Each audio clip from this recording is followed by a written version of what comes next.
for this, okay, we're looking at postulates and diagrams, and when we actually start proving things, which I think will begin with 2.5, when we make our arguments, remember we're using deductive reasoning. And deductive reasoning is based on facts, on diagrams, on things that we know to be true to make logical steps from one point to the next when we make our argument. So in order to do that on a basic level, we need to understand some basic postulates. A lot of these we went over in chapter 1 and you've seen before, so it's not necessary to write them down. Just don't forget that they exist because they can be used to prove your mathematical arguments. That's why we teach them to you. So, of course, as we mentioned in chapter 1, you have the 2-point postulate. That just says that through any 2 points there exists exactly one line. The line point postulate, a line contains at least 2 points. So those are similar statements there. Line L contains points A and B, and a line can be drawn through A and B, which they labeled L. Those are what those 2 things are saying. Does that make sense? Yes. So you have a line intersection postulate next, and that says if 2 lines intersect, then their intersection is exactly 1 point. We know that from Algebra 1, hopefully. That's when we were solving systems of equations, and the solution to the system was always that point of intersection. So any 2 lines cross at exactly 1 point. The 3-point postulate, that's what we learned in chapter 1, so that's just review. Through any 3 non-collinear points, there exists exactly 1 plane. So once again, for review, you can name the following plane that you see here as plane R or plane DEF. And our 3-point postulate tells us we can do that. Plane point postulate, a plane contains at least 3 non-collinear points. So again, like 2-1 and 2-2, very similar statements. They're slightly different, just slightly, but they're saying essentially the same thing or highlighting the same concept. 2-6, plane line postulate. If 2 points lie in a plane, then the line containing them lies in the plane. So, in other words, if I draw a plane,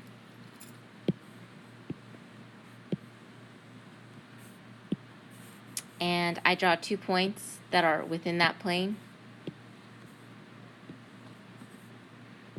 the line that can be drawn between the 2 points is also within the plane. That's what that's saying.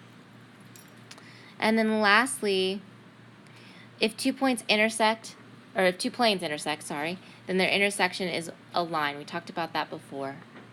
2 planes intersect in a line. 2 lines intersect at a point. Questions on that review of postulates and diagrams? Okay. Anyone need more time to write stuff down? Okay. A little bit more time. So when I take a look at that diagram, looking back on the previous page, what's that postulate called where we can make that conclusion?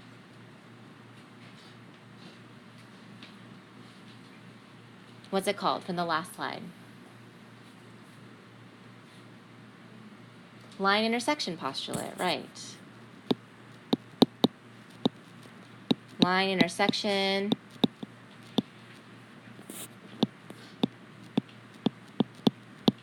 postulate. Or you could just put postulate 2.3. It's better to name it, I think. And then here you have the plane intersection postulate.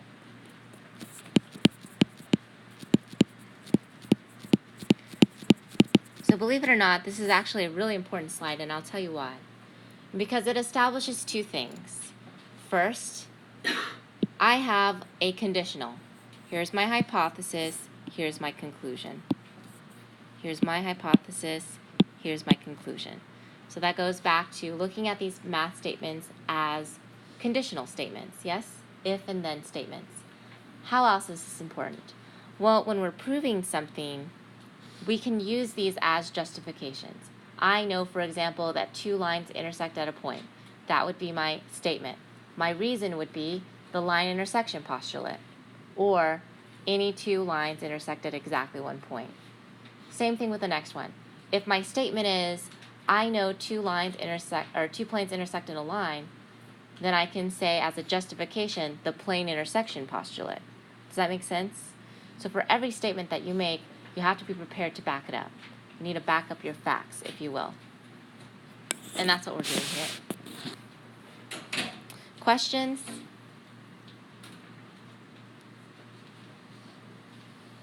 No? Yeah, all of this is preparing you for that big step where you're given something and you use the given to use reasoning. Reasoning, deductive reasoning, to be specific. So in example 2, it says use the diagram to write examples of the plane point postulate and the plane line postulate. Even I have to go back and look at this and say, okay, what does the plane point postulate say? Well, the plane point postulate says a plane contains at least 3 non-collinear points. So what's an example? Well, I could name this plane how? Using 3 non-collinear points. Well, what's one example? I could name it plane what? Plane P. How else can I name plane P? ABC.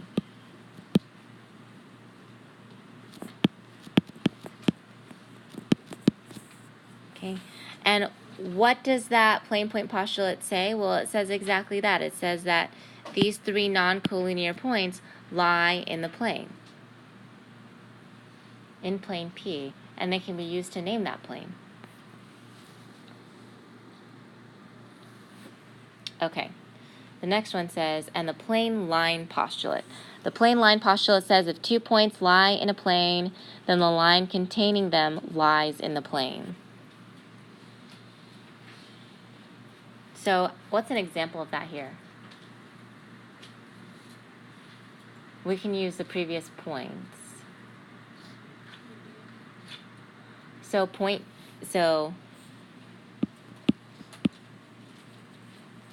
I have point A and B. Point A and B lie in what plane? Lie in plane. What plane do they lie in? Plane P. Point A and B lie in plane P. And what can I say about the line that contains point A and B?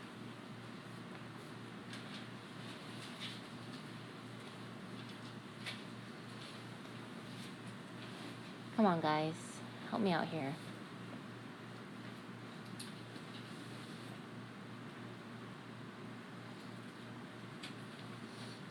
Point A and B lie in plane P. Line N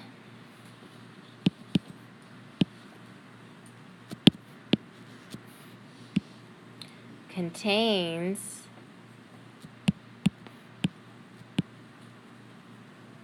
points A and B. So what?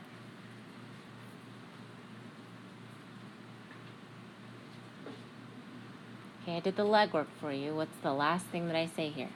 Points A and B lie in plane P. Line N contains points A and B.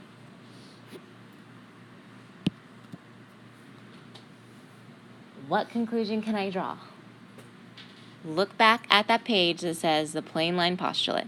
If 2 points lie in a plane, then the line containing them lies in the plane.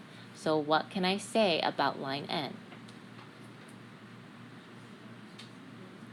It lies in plane P.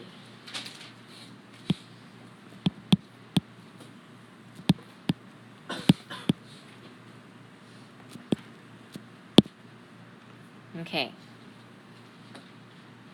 So all I did was this. I said, okay, they want me to use the plane line postulate. Well, what the heck does the plane line postulate say? If 2 points lie in a plane, then the line containing them lies in the plane. I need to find an example. Well, look, I have A and B that lie in plane P. Well, what does that say about line N? Well, if these 2 points lie in the plane and they form this line N, then line N also lies in the plane. Does that make sense? Okay. Can I move on? All right, you're just... What's the answer to number 1?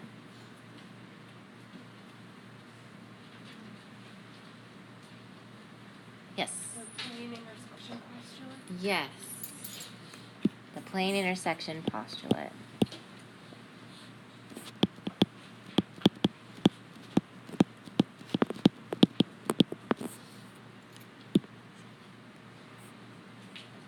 If I make a statement, I need something to back it up, and this is the something to back it up, the plane intersection postulate.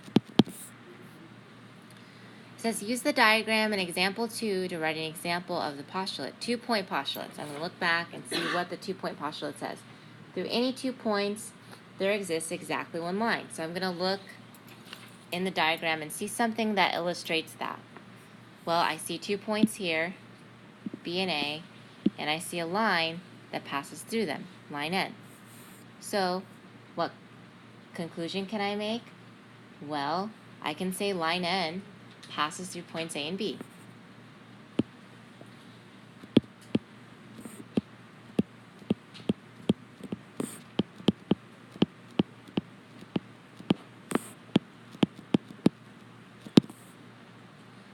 Do you understand that? What they're asking? Okay, it says give an example of the line point postulate. Once again, look back. The line point postulate says a line contains at least 2 points. So I have a line N. It contains A and B.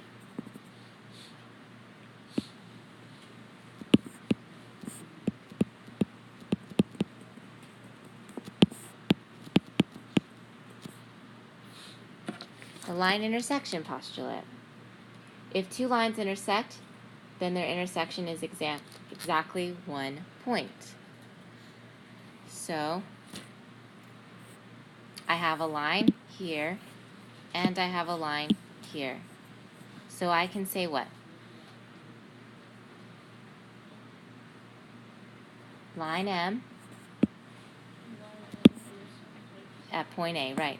Line M and line N intersect at point A. That's right. Questions on this? Okay, cool. We're just building the muscle, essentially, that you need to become good at proofwriting.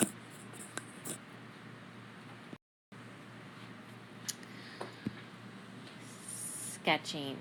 There's a lot of stuff that they want us to sketch in geometry, so they want us to continue practicing that, and then they just throw a fact out there for you that you should know.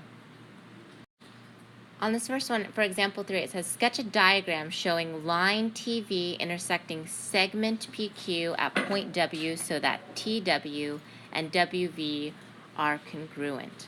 So you can do this a number of different ways. First of all, I need to make a line TV. So I'm just going to draw any line TV.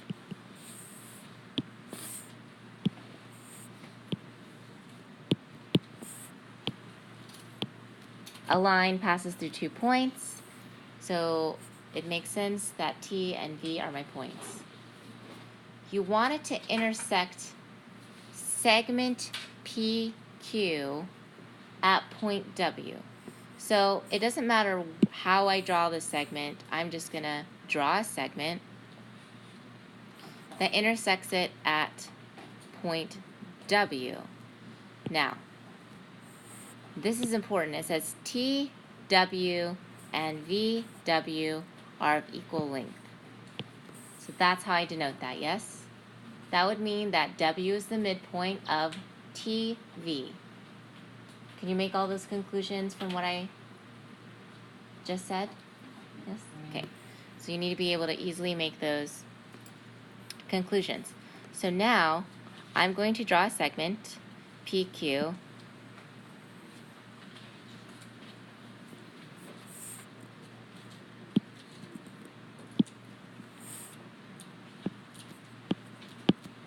that intersects TV through point W. And remember, that's also called a segment what, since it splits it in half? Bisector, right. Perfect. So that's what that looks like. One example of many that you could draw that would still be correct. The important thing is to have the correct markings here. A line is it says a line is a line perpendicular to a plane if and only if. There we see that if and only if. Do you remember what that's called if it contains if and only if? Starts with a B. Biconditional. Yep, this is a biconditional. Remember, biconditionals you'll see a lot in math because whenever you forwards and backwards, you have a good definition. Remember, if your conditional is true, your converse is true, then you can make a biconditional, an if and only if. So yeah, lots of vocabulary, I know. So they're making a true statement. They took a conditional.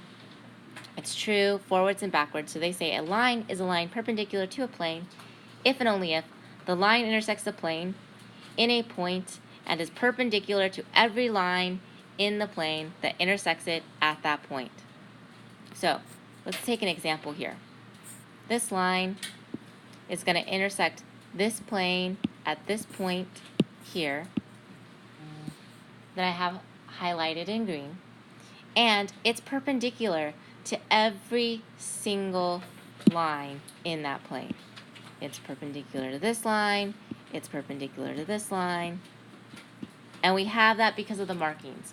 Markings will save your life in geometry because most people will mistake and say they'll make assumptions based on diagrams that don't have appropriate markings. They'll look at something without the tick marks here and they'll say, oh, that looks even, so it must be even. You can never do that in geometry.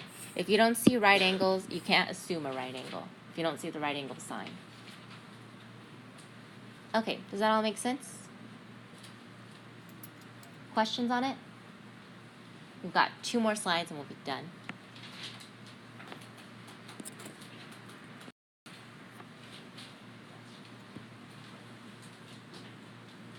Okay, so I'm going to let you take a look at this, and then we're going to analyze it together.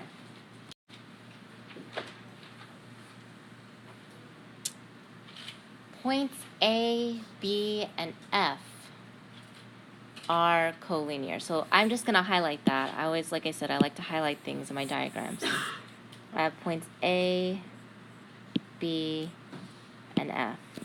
Just by looking at that, can I make the assumption from the diagram that they're collinear?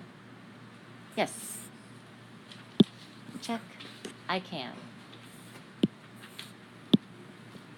Points E, B, and D are collinear. E, B, D. Can I make that assumption? No. What would I need to make the assumption that they're collinear? An actual line. Because it might look like that and not pass through point D, correct? So, no, I cannot make that assumption. Line AB is perpendicular to line S, or to plane S. So AB is perpendicular to the plane S. Can I make that assumption? Well, yeah, I have a right angle, right? So I can make that assumption. CD is perpendicular to plane T. So let's look at that. Let's look at CD. can I make, so here I have this line here in green, and I have the plane T that I'm looking at up here. Can I assume those are perpendicular? No, why not? Because there's no right angle symbol. Yes? And lastly, AF intersects BC at point B. Look at AF. So I have AF that intersects BC at point B. Yes? Yes. Okay. Last slide. Any questions?